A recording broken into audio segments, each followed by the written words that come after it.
this must not be the real thing. In reality, they could be really good for each other, but because they've lost those euphoric feelings, they think, well, I just can't go on with this relationship. So what I'm saying in the book is, if you learn the concept of the 5 love languages, learn how to speak each other's love language before you come down off the high. Then when you come down off the high, you still have warm feelings for each other, and now you can evaluate the relationship on the other issues, such as our attitudes toward money, our values, and what our goals in life. So you can look at the more realistic issues and make a better decision about whether to continue the relationship and perhaps move into marriage or to break up the relationship.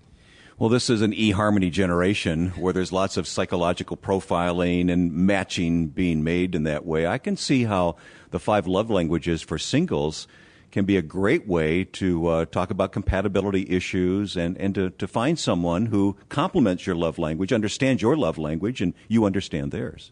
Well, I think that's true, because if you're dating a person and you feel loved, which normally you don't continue very long in a dating relationship if you don't have those love feelings that we talk about. But if you understand the concept of the love languages and you share it with each other, you discuss it with each other. And so let's say that the girl shares with the guy that her love language is acts of service, okay, which means doing things to help her. But let's say he's not responsive. She asks for help in, something about her car, and he doesn't have time, or he doesn't follow through with it. Well, that's a pretty good clue that he's not going to be sensitive to her needs after they get married. So it's a real test. If you understand the concept, discuss it with each other, then see how they respond to your love language. If they don't respond before you get married, they're not likely to respond after you get married. But I can change him. That is a wishful thought, but it doesn't really happen. So the 5 love languages for singles can be almost a guide to premarital counseling in a way, can it? It is a part of premarital counseling, and many pastors now and marriage counselors are using this as a part of their pre-marriage counseling, is getting the couples involved in the understanding the 5 love languages before they get married. Now, also in the book, I apply this to understanding sibling relationships, because a lot of adult singles are at odds with their brothers or their sisters, and I'm talking about how to reestablish those by learning to speak each other's love language. So I try to deal with all the singles relationships. I deal heavily with the dating relationship and, deciding whether to move to marriage or not and what are the pitfalls of dating and that sort of thing.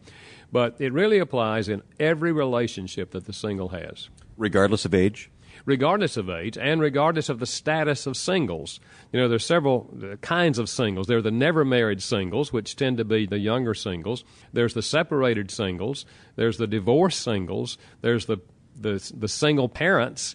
And I have a chapter in there that will help single parents on how to apply this to their children, which is really important for single parents because they have to be the one who is now communicating love to that child many times. Sometimes you have the help of your ex-spouse, and sometimes you don't.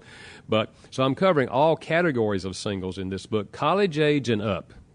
For anyone who has read the 5 love languages, they know that they're the 5 primary languages, but it isn't a column kind of thing where you have this but not the other. There's always a primary and a secondary, isn't there?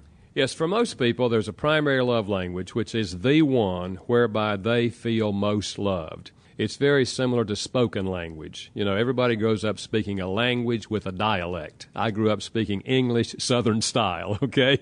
And that's the one you understand best. Well, the same thing is true with love. One of these is predominant. And then there's a secondary, often very close, and then the other 3 fall in line under that. Mm-hmm.